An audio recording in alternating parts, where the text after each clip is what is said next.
नमस्ते छात्रों। इस वीडियो में कक्षा 12वीं के ऐच्छिक हिंदी के पाठ्य पुस्तक अंतरा में संकलित काव्यखंड का पहला पाठ को पढ़ेंगे। कविता का शीर्षक है देवसेना का गीत और कर्नेलिया का गीत। इन दोनों गीतों के रचनाकार जयशंकर प्रसाद जी हैं।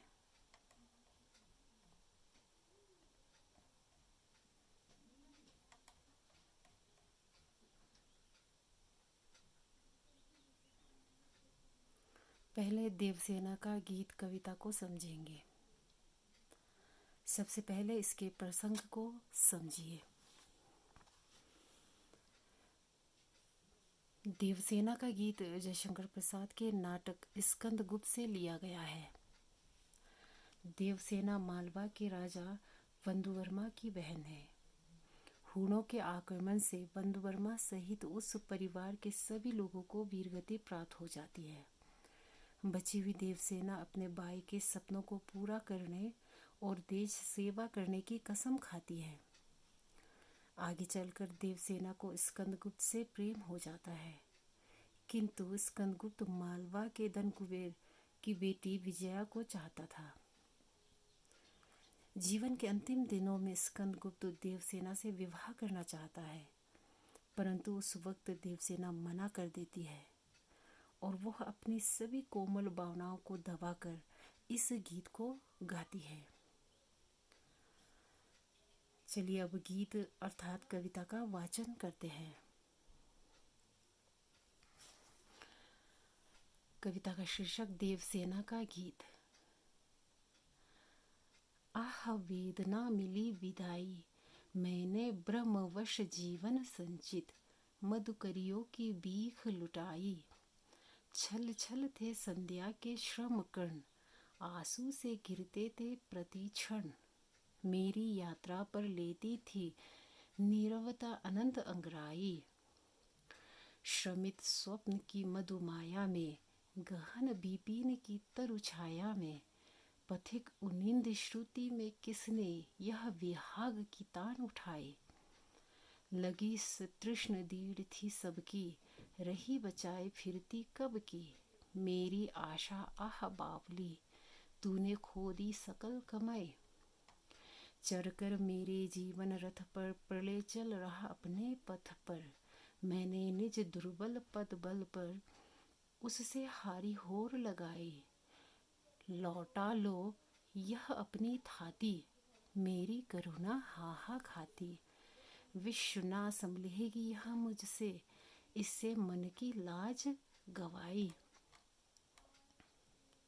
छात्रों, पहले कठिन शब्दों के अर्थ को समझिए। वेदना का अर्थ है दुख अर्थात पीड़ा। विदाई यानी विदा लेना। ब्रह्मवश का मतलब है ब्रह्म के कारण। श्रम कर्ण, श्रम कर्ण का अर्थ है श्रम के कारण उत्पन्न पसीने के बूंदे। प्रति क्षण का मतलब है प्रत्येक पल अर्थात हर पल हर क्षण। नीरवता का मतलब है खामोशी। अनंत अर्थात अंतहीन।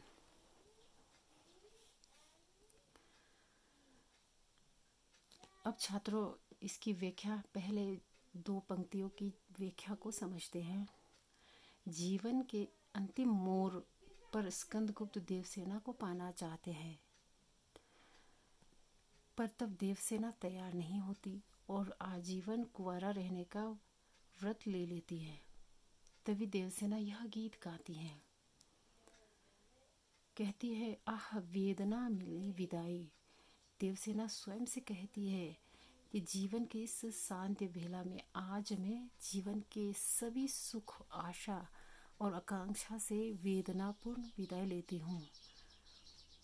मैंने ब्रह्म में पढ़कर, मैंने ब्रह्मवश जीवन संचित मधुकरियों की भीख लुटाए, अर्थात मैंने ब्रह्म में पढ़कर जीवन भर स्कंदगुप्त से प्रेम किया और सारी जो मेरी एकत्रित अभिलाषा रूपी भिक्षा है उसे मैंने लुटा दिया है, अर्थात मैं जीवन भर की आकांक्षाओं की पूंजी को बचा ना पाए। यानी मैंने उस प्रेम का इंतज़ार किया है जो कभी मुझे मिलने वाला ही नहीं था। इसलिए आज वो सोचती है कि मैं इन सारी वेदना से, यानी कि जो भी मेरे जीवन में जितनी भी भावनाएं हैं, जो कोमल भावनाएं हैं, सबसे मैं आज विदा लेती हूँ। छल छल थे संध्या के श्रम कण,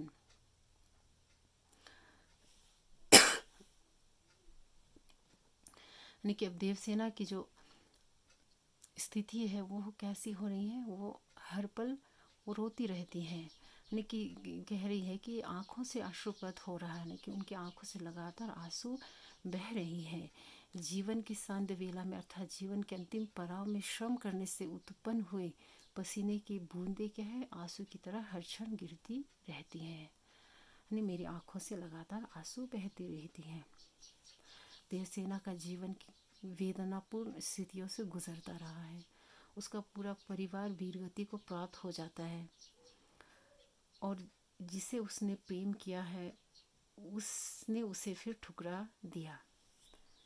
अब वो उन वेदनामय क्षणों में विदाई लेना चाहती है। वो अपने यौवनकालीन यानी कि जवानी के दिनों में किए गए सारे कार्यकलापों को अपनी नादानी वो मानती है।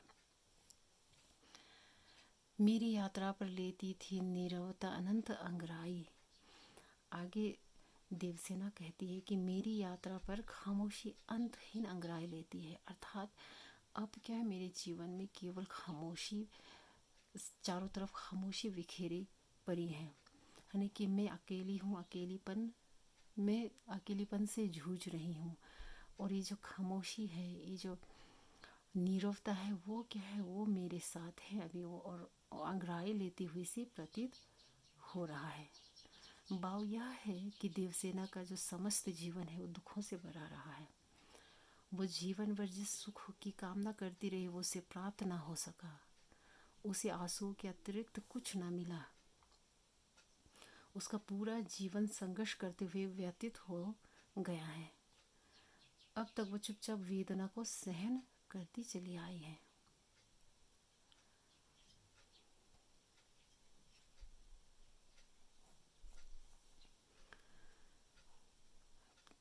अब तीसरी पंक्ति देखिए, श्रमित स्वप्न की मधुमाया में, गहन विपिन की तरु छाया में, यानी कि श्रमित का अर्थ है परिश्रम करके थका हुआ, कि मेहनत करने के बाद जो थक जाता है उनको श्रमित कहा जाता है। स्वप्न का मतलब है सपना।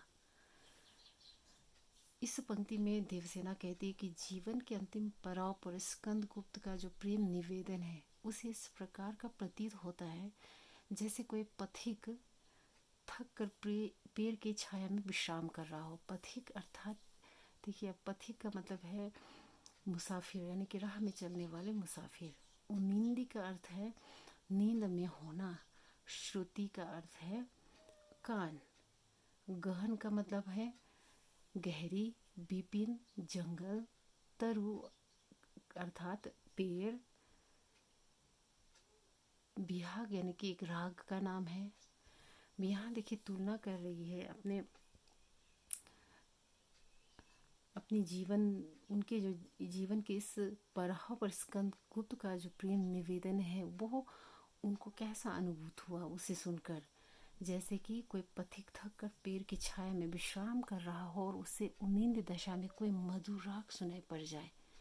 देवसेना को स्कंदगुप्त का प्रेम निवेदन भी ऐसे ही बिहाग राग के समान प्रतीत हुआ है। बिहाग राग यानी कि रात्रि को गाए जाने वाले एक राग का नाम है। तो ये अचानक से उन्हें ये जो प्रेम निवेदन है उनका, स्कंदगुप्त का यह जो प्रेम निवेदन है देवसेना को ऐसा प्रतीत हुआ जैसे कि कोई पथिक थक कर सो रहा हो और ऐसे में उनके कानों में एक मधुर गीत गूंजी हो, है ना। और जब वो नींद की दशा में हो, ऐसे में वो मधुर गीत उन्हें सुनाई दिया हो, ऐसा प्रतीत हुआ है। भाव यह है कि जीवन भर संघर्ष करती रही देवसेना, सुख की आकांक्षा के मीठे सपने देखती रही, पर वो पूरे ना हो सके। अब वो थक कर, निराश होकर इन सब से विदाई लेती है। अब उसे कोई गीत सुख नहीं पहुंचा सकता।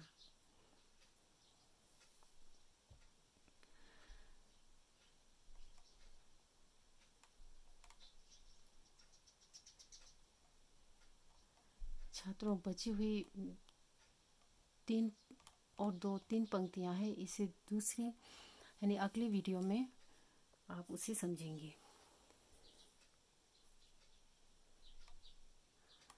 साथ ही साथ इसके जो विशेष हैं, इस पूरे कविता के विशेष को भी मैं अगली वीडियो में आप लोगों को समझाऊंगी। धन्यवाद।